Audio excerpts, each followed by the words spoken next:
You've seen his biography. It's a very distinguished career. I can fill in a few blanks, though, for you about the career. One of the things he doesn't advertise in his short bio anymore is that he actually briefly practiced law, but shows his good judgment to have built on that strong training to move into the world of public policy. He is a very impressive distance runner who's able to run long distances fast without any training, which I am immensely envious for because I can run medium distances slow and have to train very hard.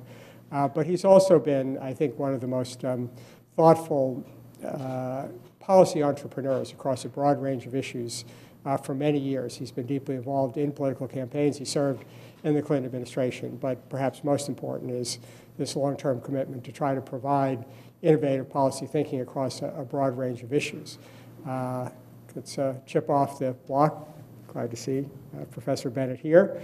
But I think it's a very timely opportunity as we see a lot of punditry now thinking about what happens next in an election which in some ways has simply revalidated or re-emphasized the core challenges that we were facing the day before the election. So please join me in welcoming Matt Bennett.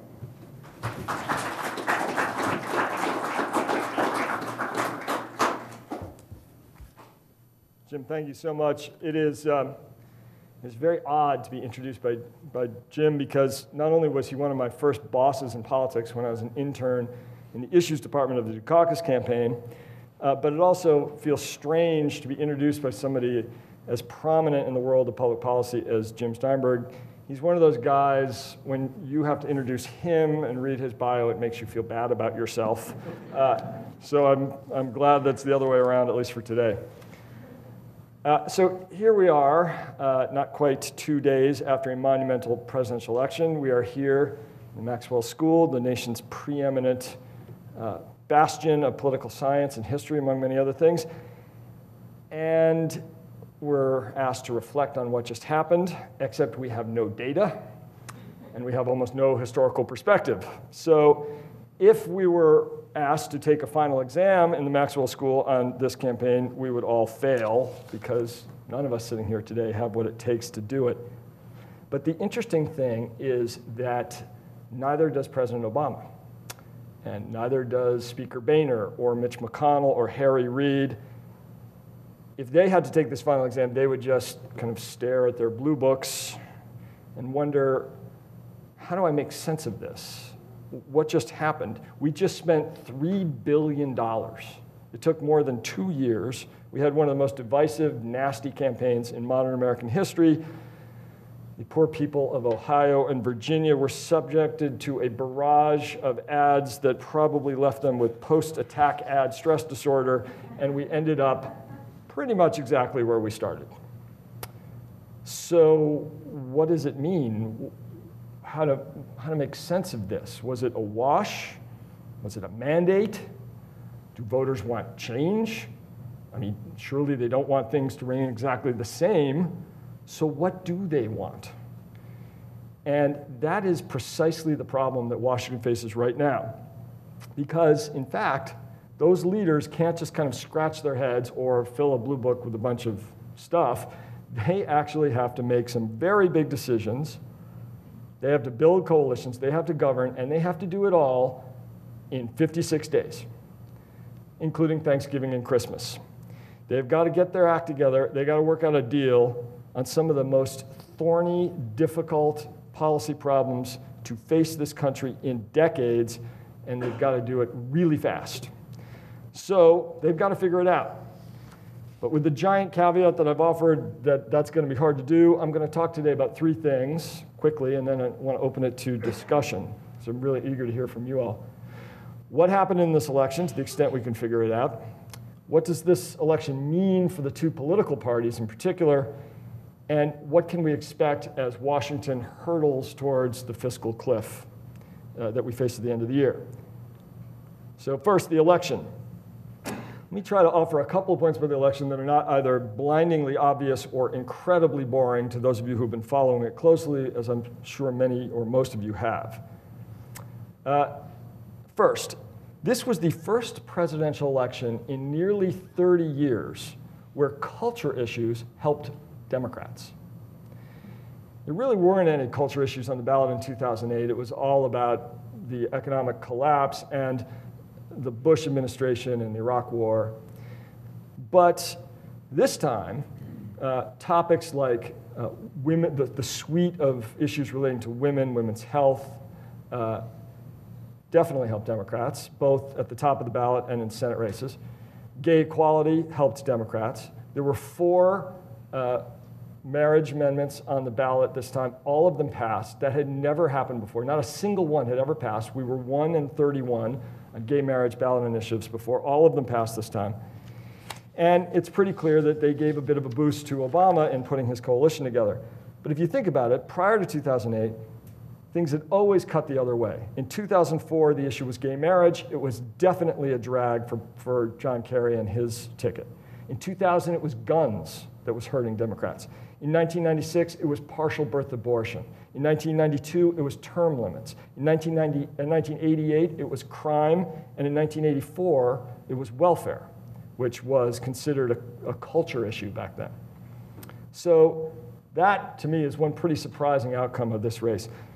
Another striking thing about 2012 is that Medicare was the dog that didn't bark. When Mitt Romney picked Paul Ryan, those of us in Democratic politics assumed that this would finally be the year that Democrats were able to frighten the elderly sufficiently to finally win their votes. But what happened? According to the exit polls, Obama's performance with people 65 and older went down from 2008. He lost them by 8 points in 2008. He lost them by 12 points on Tuesday. So pretty much obvious that that strategy did not pan out.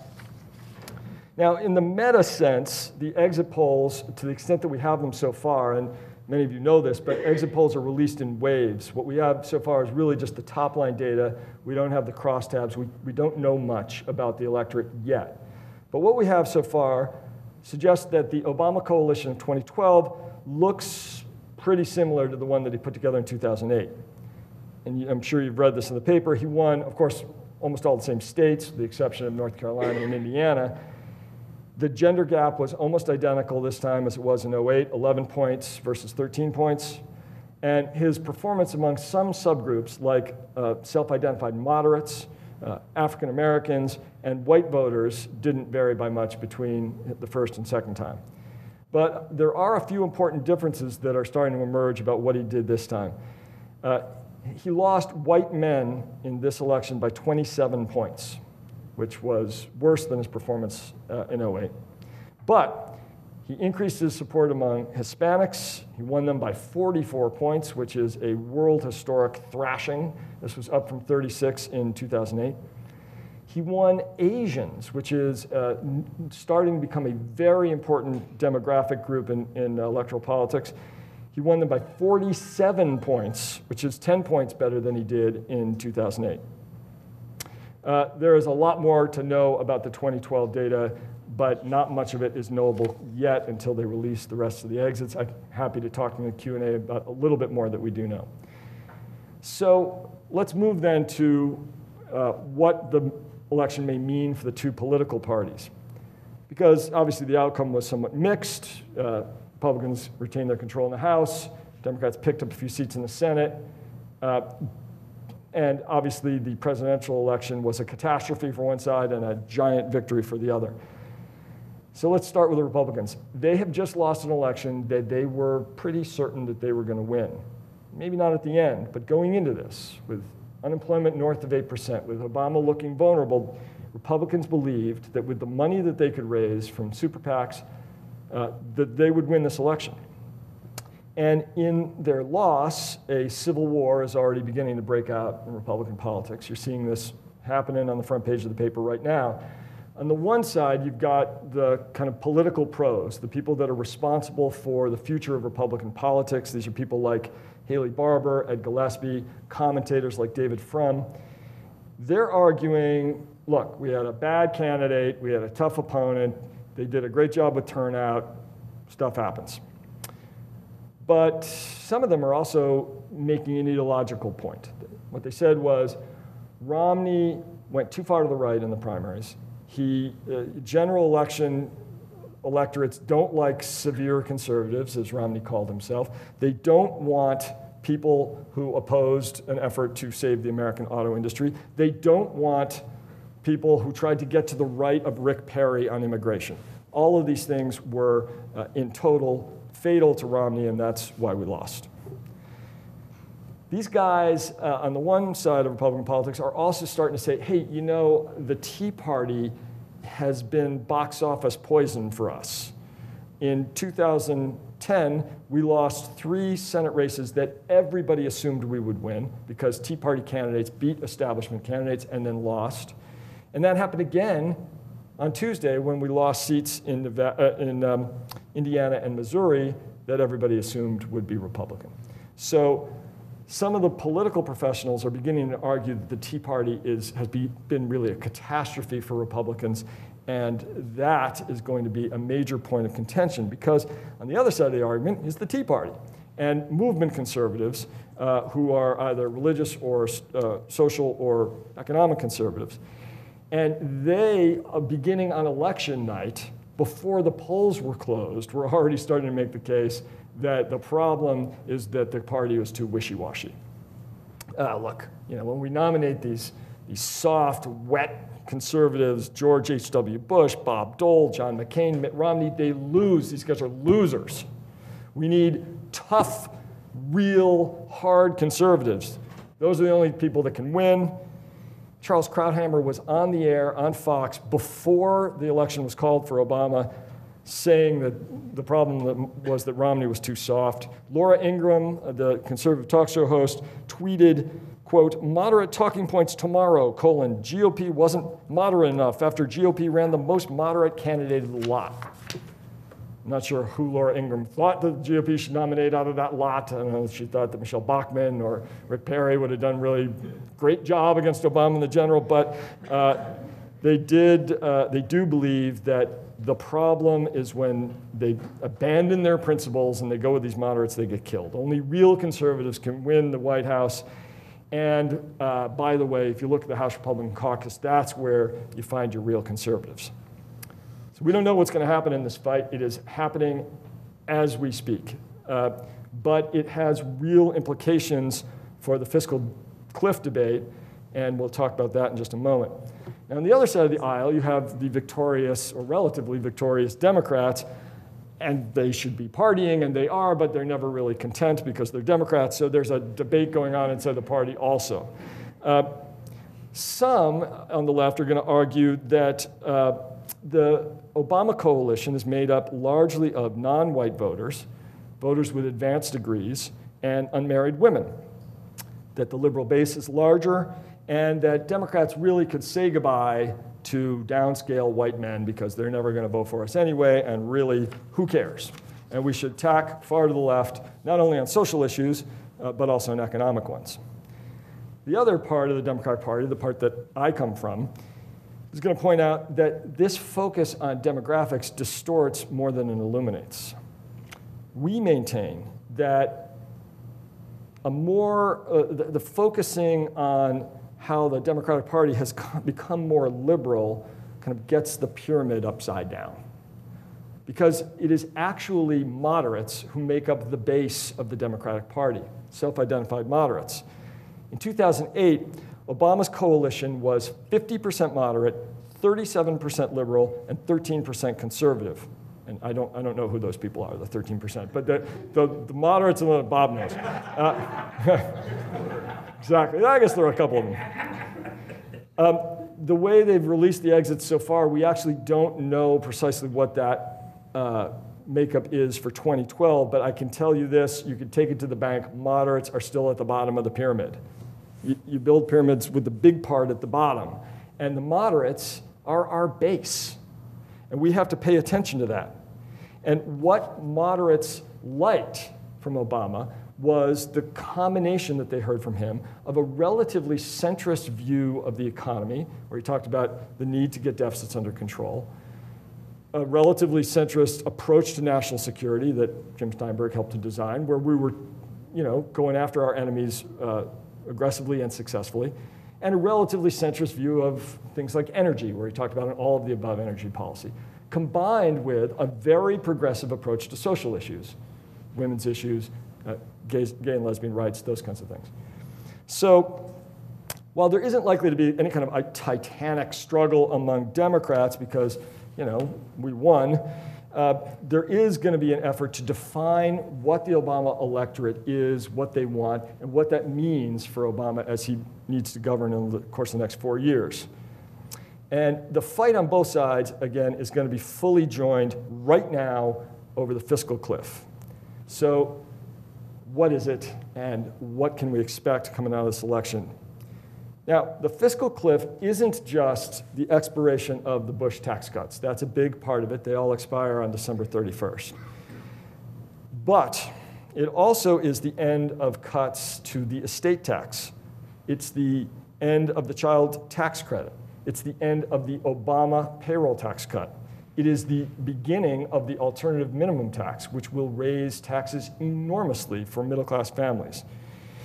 It is the beginning of taxes embedded, some of which Obama doesn't like, in Obamacare and the health care bill. And it is the end of a very large number of corporate tax breaks, some of which deserve to go, and some of which need to stay, like the tax breaks that are helping the wind and solar energy industries, for example.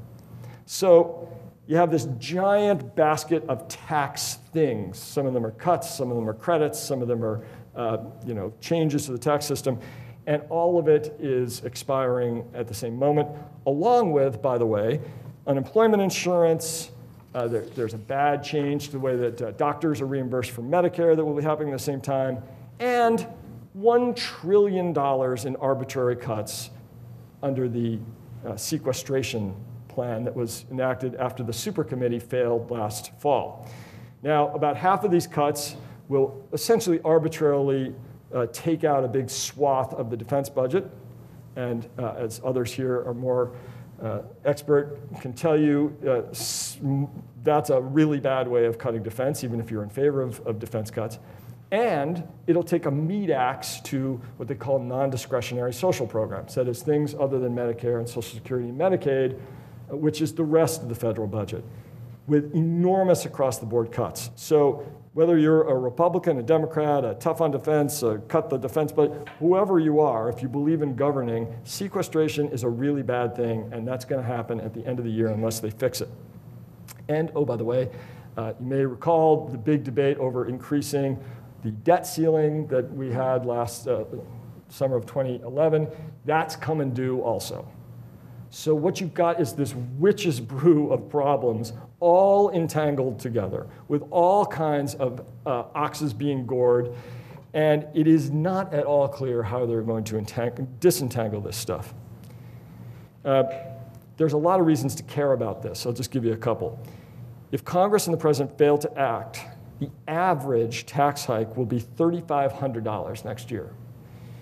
The average tax hike for just middle-income people, that is between $35,000 and $75,000 in family household income, will be $2,000. So they better get their act together, or bad things are going to happen, and that's just the tax hikes. There's also very long-term issues at stake. The future of Medicare, which is teetering on the brink of catastrophe, and the future of spending on things like student loans, on infrastructure, on anything that isn't an entitlement program or defense, is in real jeopardy. So we have these enormous challenges that are right in front of us 56 days from now. The markets are anxious. The Dow dropped 300 points yesterday, mostly because they don't think the people can get together on the fiscal cliff. So what's going to happen? The most initial post-election signs are relatively positive. Speaker Boehner yesterday made noises about revenue that were new and welcome. He basically said that he could accept some new revenue. He put caveats on it that were to be expected, but look, the guy's not going to negotiate with himself before he sits down at the table. So that was a good sign, and it was something we hadn't heard before from Republicans, at least not in public.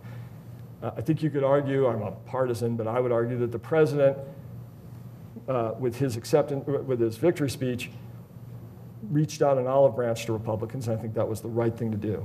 So I think that both sides are beginning this set of negotiations in good faith. Harry Reid said some good things yesterday as well, but we just don't know what that's going to mean. We don't know whether Boehner, if he cuts a deal, will be able to sell it to his caucus. We don't know whether he will be undercut by his great and good friend Eric Cantor, the majority leader. We don't know what will happen in the US Senate. We don't know any of this. Will the leadership be able to essentially tune out the kind of braying voices on their flanks and cast aside ideological orthodoxies and really get a deal? We don't know. And they don't know either. I've talked to a whole bunch of these people, and they have no idea if they're going to be able to get to a deal.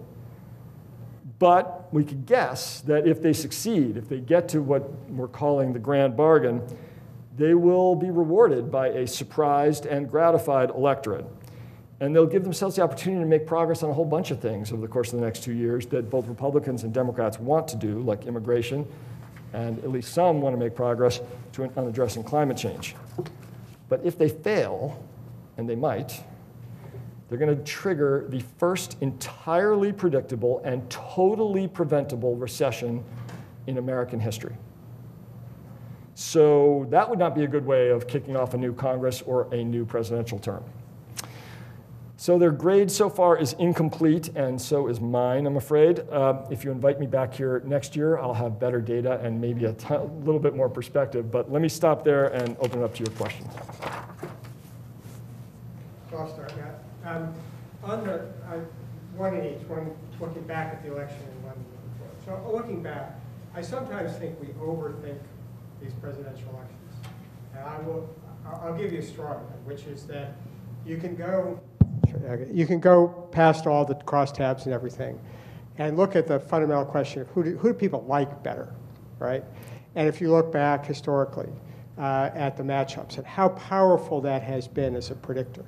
You look at the numbers, especially over the last month. The president's favorabilities dropped a lot, especially after the first debate, but they climbed up a lot in the last week to 10 days, and he got over 50% his favorabilities in the exit poll. So, and Romney always suffered from a deep challenge on the favorability. So I just wonder, thinking about that as opposed to the demographics and all those things, just how much this ultimately is a judgment that people make beyond, I mean, obviously a lot of things go into favorability, but that in some ways there's a kind of a meta set of judgments that people are making about the character of the individual, their sense of identity with the person, the sense of a positive sentiment towards them as a leader, which is much more than just trying to do the kind of micro things that everybody has now become so focused on because of the technicians.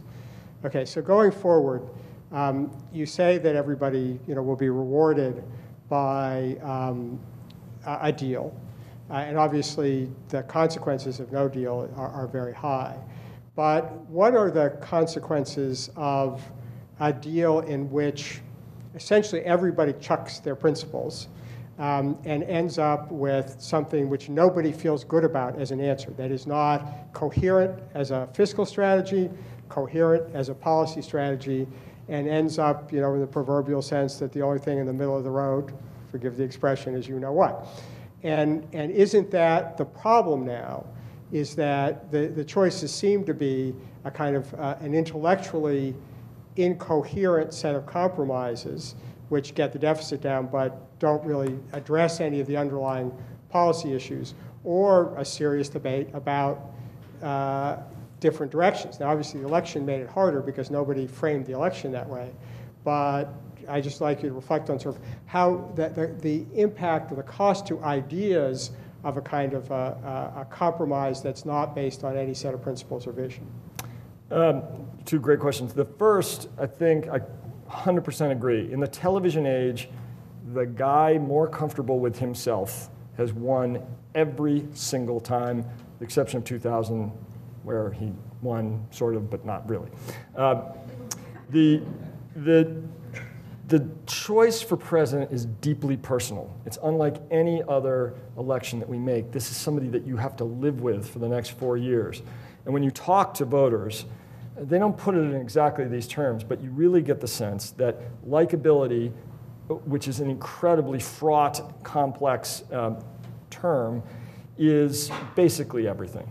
So I, as my parents can tell you, have never doubted for 1 second that Obama will win this election because he's the more likable guy, and we always pick the more likable guy. I mean, I travel with Al Gore, who's a good and decent person who I like, but he is not likable. And we were worried because of that, and we had cause to be. So when you think about it, Nixon may be the one exception, but there were lots of other asterisks on those races. But every time the more likable guy wins, and for all of those reasons, I think you're right. That said, defining what the Obama coalition is enormously important to sort out what we think voters wanted, even if, in fact, it didn't drive their vote for president, because that's how Washington thinks about voters, whether they should or shouldn't. And so the battle to define what the election meant, leaving aside the likability thing, is an important one, whether or not that's warranted. On the question of the deal, it's certainly possible, easily conceivable, that this Congress will come up with a bad deal that makes no sense. They've done lots of bad things that make no sense, and they could do more. And yes, there is a real possibility of incoherence. However, there are a lot of opportunities for, let's say, Republicans to save face on taxes in ways that would make economic sense. So for example, Boehner has said, I will not raise rates on the rich. That word rates is a very important word. You can raise a ton of money without raising rates. Mitt Romney had one idea. In total, a bad one, but if you pull the threads apart, there was a core of a good one, which is if you cap deductions for certain classes of taxpayers, you bring in a ton of money. If you cap deductions, as he wanted to, at $35,000, even if you exclude charitable deductions, that means all your other deductions on your house and your kids and on whatever can only add up to $35,000. After that, it's taxable. You raise $800 billion over 10 years. If you make it more progressive, only rich people have the cap at 35, other people have the cap higher, you raise a little less. Compare that to raising the rates, as Obama wants to do, on people over 250,000, that brings in $400 billion over 10 years. So there are ways that make economic sense, that are progressive, that would not violate the principles of the Democrats at the table, and could save face for Republicans who have been beaten on the question of taxes for the wealthy, that would work. Ultimately, the question about, and you got to get rid of sequestration. There are certain things you got to do that just for good governance sake. If, however, they try to do too much, if they try to rework the corporate tax code, if they try to do an enormous entitlement reform before New Year's Eve, then they probably will get it wrong. But there are ways of putting Congress into lanes to, if not ensure, then at least prompt them to begin working on these problems that they could get to that would make some sense. We're of the view that you can do big things even in divided government. I think if you look at the Gingrich Revolution in 1994, those were pretty conservative guys. They came in with a lot of ideas, many of them, in my view, bad. But in the end, after President Clinton won re-election, they knew they were beaten in certain respects, and they came to the table and they cut deals. They cut deals on the budget, they cut deals on the SCHIP program, the child health program, and other things. So, and those did make sense, and they were good public policy. So I am more hopeful than not, notwithstanding the fact that we have some real ideologues to deal with on both sides. Sure. After the Democrats had their presidential losses, they changed their nominating rules to create superdelegates and other things. Is there anything that the Republicans can do, particularly in the Senate, to change their primary process and get more moderate candidates? Boy, that is a great question. And the fact is, I don't know. The changes that you talk about which were done in the 70s to avoid, people getting beaten in the streets of Chicago, which wasn't good television for the Democrats, did stabilize the system somewhat. And what we've ended up with since are pretty good nominees in a pretty orderly process, despite some warts that only insiders care about. So I think those reforms probably could be said to have worked.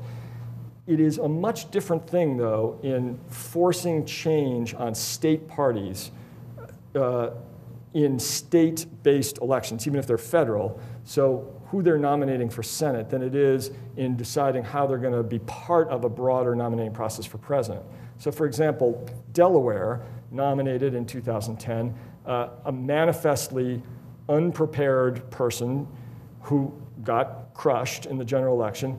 Had they nominated Mike Castle, who had been a 2-term governor and a 8-term House member, was incredibly popular and moderate, he would have easily won and they'd have a Senate seat. But telling Delaware and the Delaware Republican Party that they have got to do things a certain way is hard for national parties. National parties are pretty weak. So I don't know if they have the wherewithal to change that. But I tell you, there's going to be a real call for it. They have now lost 5 winnable Senate seats, Delaware, Colorado, Indiana, Missouri, and Nevada. And there is going to be just an enormous uproar over that, I think. No. Does Third Way or some other think tank have a short-term game plan ready to go in a few weeks before these fiscal cuts take effect? Yes. This will not shock you to know that we're not probably going to be at Camp David working out the details with them. But there are a lot of folks like us with ideas. The problem in the Fiscal Cliff negotiations is not a dearth of ideas. I offered one, that's one of millions, to deal with the tax problem in ways that would be face-saving for Republicans. There's a million ways you can tweak Medicare, tweak Social Security to make it solvent for the long run without doing too much damage to the system. There's a million things you could do to deal with the AMT, to deal with unemployment insurance. The problem isn't that.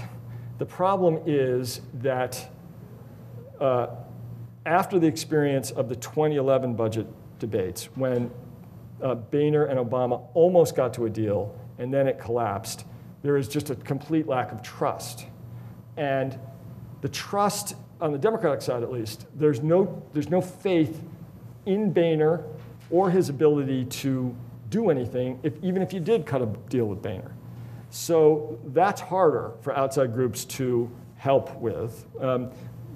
We and others are doing our best to grease the wheels a little bit and get these people talking to each other. But it's going to require leadership. I will say one other thing. I'm sure you've read about the many gangs that are roaming the halls of the United States Senate, the Gang of 6, the Gang of 8. Gangs never work. Never in history has major legislation been generated by gangs of rank and file members. The only thing that works in tough, big-time negotiation is leadership from the top. So this deal is going to have to be cut by John Boehner, Eric Cantor, Mitch McConnell, Harry Reid, Nancy Pelosi, and Barack Obama, and no one else. There'll be others in the room, but those people have to come to an agreement, or else it's just not going to work.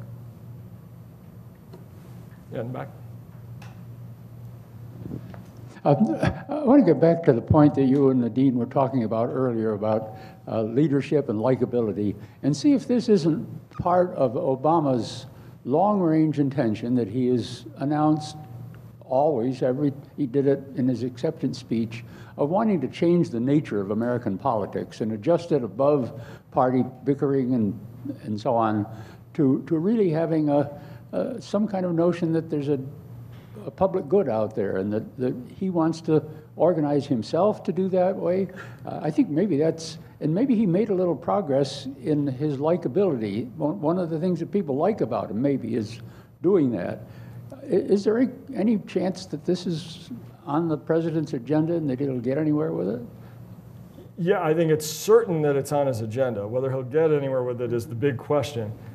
I think that I would actually argue the opposite, that his likability took a giant hit because of his failure in this regard. I mean, he campaigned in 2008 as this post-partisan, not red America, not blue America, but the United States of America. That was his appeal, in addition to all the other obvious things about him. And the reason that he did incredibly well with independence in 2008 and lost independence, he went from +8 to -5 with self-identified independence, is because they believed him. They thought that he was going to change politics, that he was going to rise above it. And he tried, but it is hard. Washington is just set up to increase partisanship, to increase the poison, and he just wasn't able to extract himself, in the first term at least, from that. There were other problems. He was trying to save the American economy from collapse. He was trying to pass the biggest social program since the Great Society. He was trying to get control of Wall Street. He was trying to do a lot of things, and many of those were unpopular with Republicans. He was also facing, at least after a while, the most entrenched and intransigent set of opponents across the aisle in modern times, maybe since the civil rights battle. So much worse than the Gingrich revolutionaries, who impeached the president, but were at least willing to talk to him, And so it's the situation that Obama inherited and faces is a very tough one. Much will depend on the next 2 months about whether that will change or not. If they get a deal, even a flawed deal, but a decent one, some of the poison will come out of politics, and they will begin to work together on things like immigration reform, things that Republicans know they have to do. If they don't, it's going to be a long 4 years. Yes, ma'am. Someone said yesterday that there's a rumor that the Republicans will try to impeach Obama on the question of Libya. Have you heard that? I've not heard that, but that's a fairly constant drumbeat in conservative media that they're going to impeach Obama on, sort of fill-in-the-blank question. I am confident that Boehner and Cantor, who is going to be much more difficult to deal with on economic issues, have enough sense not to allow that to happen. They are not going to impeach Barack Obama. You could pretty much take that to the bank. That would be political suicide, as it was for the Gingrich folks, and they learned that lesson. I don't think that's going to happen. Yeah. Thank you. One of the when you bring up people like Gingrich, and I think of something that came forward in this election, and I think will come up again as we look at dealing with social programs, was there was ads that were reminiscent of the Southern strategy, and that there were sometimes ads, even with Romney, that I felt Lee Atwater made these. Mm-hmm. And is that something that we need to address, the racist undertones that come out when we talk about social programs a lot of times during the middle, or is that we're gonna have to wait for the sunlight or the electorate change that happens for 2 or 4 years from now? Well, first, I totally agree. I think that the Romney welfare ad was almost overtly racist. It was completely made up, absolutely no factual basis whatsoever, and it was aimed squarely at downscale white voters with anxiety about non-white welfare recipients. There's no question about that. The polling showed it, and it was working. However, Romney just lost, and he lost by a lot in relative terms. He was destroyed among non-white voters. No one thinks that African Americans are going to leave the Democratic fold, but Latinos and Hispanics, in Republican view anyway, should be up for grabs. There was a thread of thinking in Republican politics that Latinos were more like Italians and Irish. That is, the longer they were here, as they came as immigrants, but the longer they were here in subsequent generations, and the more they went up the income scale, they would move to the center politically. And there is some evidence of that. But the thumping that they just took is concentrating the minds of Republicans right now. So the question is, will all of that cleanse Republican politics of that kind of behavior? The answer is we don't know. I think that they don't feel that it worked, and they may readjust, but old habits die hard. Yes? They say that Romney was not so impressive candidate. And Romney had said some people hesitate to vote Romney because of his religion. He was Romney, Mormon. But on the other hand, JFK, he was a Catholic, but he made a very impressive speech. People got a very impressive images.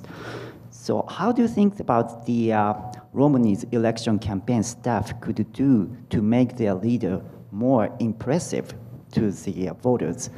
They have a long-term election campaign during about Republicans nominate. What kind of strategy could they take to make their leaders more impressive? Hopefully they don't have one. It's a really good question. I think there's two questions there. One is about his religion. What we know so far, and much will depend on what we see in the exit polls as we get more data, but what we know so far is that the religion thing wasn't a big deal. The places where it was going to hurt him badly would have been the Bible Belt, and he wiped Obama off the map in those states. And it's not at all, and look, he won Catholic voters in the Midwest by big margins. So it's not clear that the Mormonism was a problem. And whether he addressed it properly or not is a debate for historians, but I don't think it really had a big impact. Now, whether they're going to be able to find better candidates, because as you point out, their commentators are all saying, John McCain, who was, first he was a kind of a maverick, and then he wasn't, and he picked Sarah Palin, and what's wrong with him, and then we had this guy, so we're going to need better candidates. The thing about Republicans is they almost always nominate the person you think they're going to. If you think back, like everybody knew they would nominate George H.W. Bush because he was vice president. Then everyone knew that Bob Dole was next. And then George W. Bush came on the scene, and he was dynastic, so they picked him. And similarly, McCain, it was his turn, so they picked him. And then if you'd asked, if you'd taken a poll of Republican insiders before the primaries began, everybody would have said Romney. They had their kind of crazy freak show of people popping up, Donald Trump and Herman Cain and all this. But all along, it was never going to be anybody but Romney. So the question is, do they have anybody else like that in the wings? And the answer is not yet. But over the course of the next 2 years, somebody is likely to emerge because that's what always happens in Republican politics. Would you say something about the labor movement and its role in this election? I know locally, in the local election, they were very powerful. They got out the vote. But I see labor as weakening in our country because we're going to need a lot of technical people, not so many people turning bolts. So can you say something about that? Sure. I mean, there's no doubt that labor is weakening. The numbers are declining. Labor failed to pass ballot initiatives in the Midwest that would have beaten back Republican attempts to weaken them further still. There are now things in the books where you don't have to pay union dues. So labor definitely is weaker. The industrial unions that make up the core of the AFL-CIO, the auto workers, the steel workers, they used to be the power in Democratic politics. They were the turnout operation. That is no longer true, except in small pockets of important places. Certainly in Macomb County, Michigan, where elections in Michigan are decided, labor is very powerful. Industrial labor is powerful. The thing that labor brings now is money, and they bring service employees. The service employees won the state of Nevada, flat out. Couldn't have done it without them. They won the state for Harry Reid in 2010, and they helped Obama win the state. So labor still makes a huge difference, the teachers and others. But That is beginning to wane, and Obama's turnout operation in the swing states was not built on labor the way Mike Dukakis's was, or even in large part Bill Clinton's was. It was his own, it was organic, and that's a huge change in Democratic politics. Yeah. Yep, right there. You just mentioned ballot initiatives, and I think one of the major subplots in this election was marriage equality and the success it had in 4 states. Do you see this as a tipping point, watershed moment for that movement, or is this something that Obama is now going to implement anything new that we haven't seen yet in his second term? Yes, without question, we're at a tipping point. They were 0 for 31 on those ballot initiatives before. They went 4 for 4 this time. It was an extraordinary victory. Phenomenal. They won in 2 states where they had just lost 2 years prior. I mean, the change in attitudes on generally on gay and lesbian issues, but on marriage has been the fastest of any social issue in modern history, and it's changing still. My organization has done quite a bit of work on this. We put out a report recently that showed the change is not due to age demographics. This isn't young people. I mean, young people are very, very much in favor of marriage equality, but what is happening is that older people, both middle-aged and senior citizens, are changing attitudes, and that's why these things are beginning to win, and that's going to continue. So we now have full marriage rights in 9 states plus the District of Columbia. I think we're almost at a majority of Americans living in places where there's marriage equality. This is going to continue. The president is basically doing all he can. This is a state issue at the moment. His administration is fighting DOMA in the federal courts, and that'll continue. He obviously came out for it. There will never be another Democratic nominee for president who doesn't support marriage equality, and so he's doing his best, but essentially he's a cheerleader at the moment. Hey, Bob? I share your view that likability is at the heart of a presidential vote. Actually, I think a vote for anybody, you've got to like the person. And the notion that avoiding the fiscal cliff is a leadership problem confined to a very small class of folks. But likability is not the same thing as personal charm. That is true. And does Obama have the personal charm to make a deal work in that setting? Ronald Reagan had the personal charm. And so did Clinton. And so did Clinton. That's right. So likability and charm. Does he have the charm? Oh, boy, I don't know. To be fair to the guy, it's hard to charm Mitch McConnell. So there's only so much you can do. But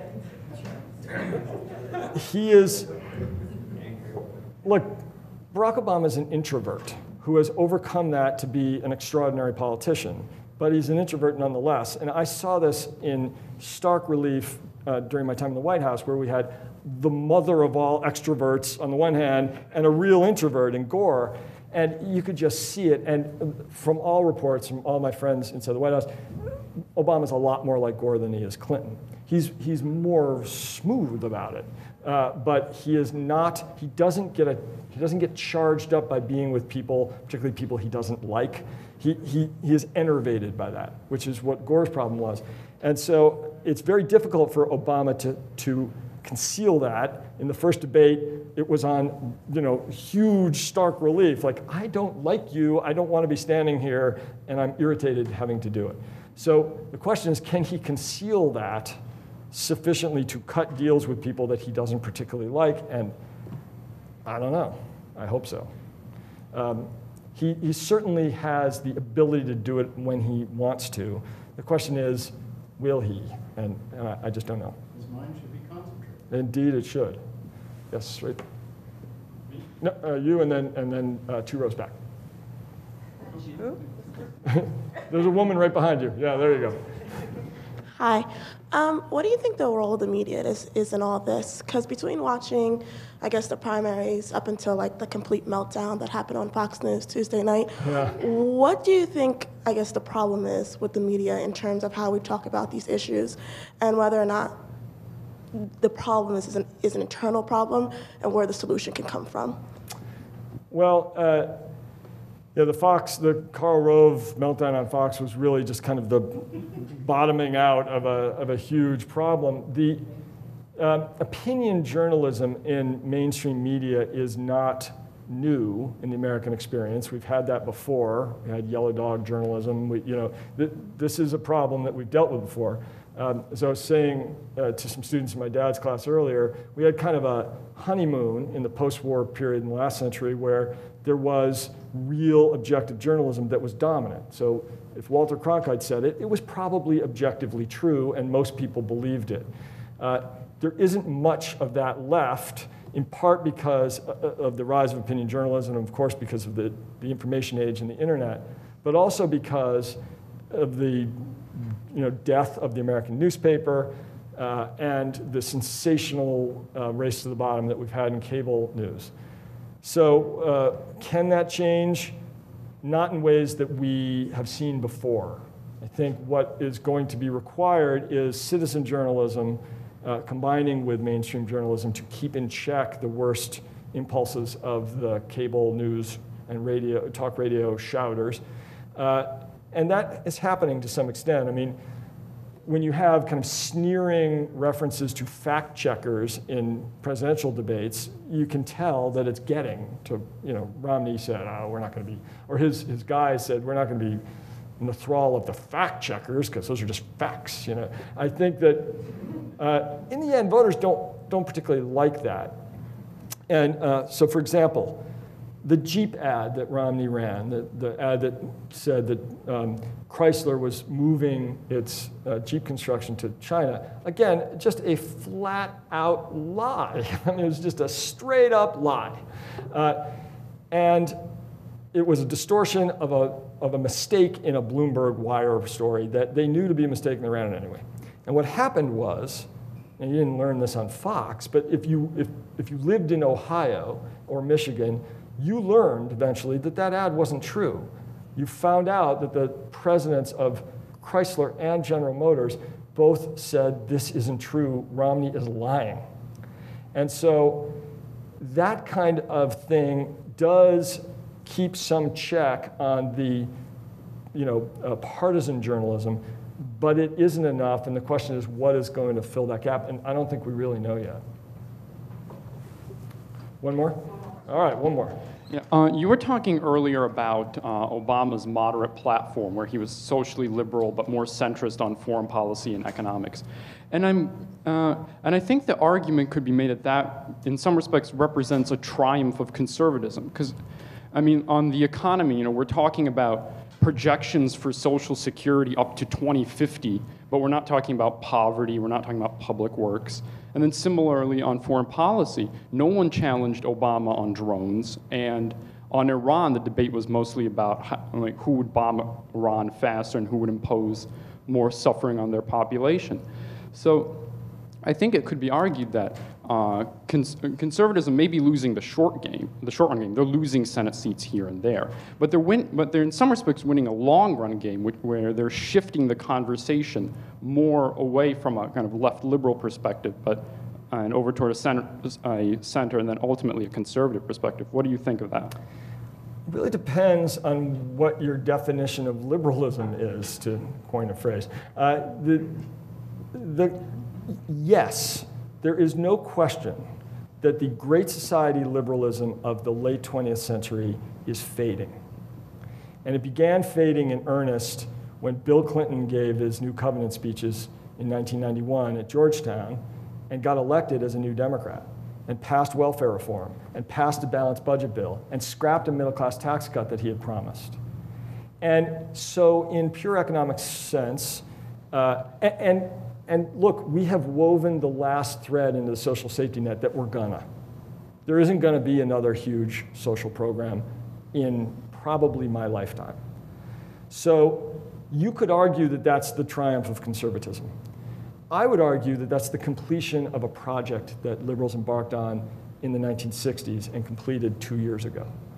And now, with $16 trillion debts, and that extending into the future, with that threatening the kind of new frontier investment spending that liberals have always cherished in our students and our future, in roads and bridges, in the things that make America go, with that crowding out happening, our view, my view, is that it is not the triumph of conservatism to want to put Medicare and Social Security back onto a firm footing and ensure that we can do sensible government investment. That we are in a different millennium, we're in a different century, and we have different priorities, and this nation doesn't look anything like it looked in the 1960s. So that's a question better asked of people with historical perspective, which I don't have. But I think you could make a pretty strong argument that it isn't, that the re-election of Barack Obama makes clear that the conservatives have not won this debate, and that even though the economic policies of the left look a little different than they used to, that just is a sensible reimagining of what the economy should look like in a new era and not a failure. So I hate to end on the word failure, but thank you all very much.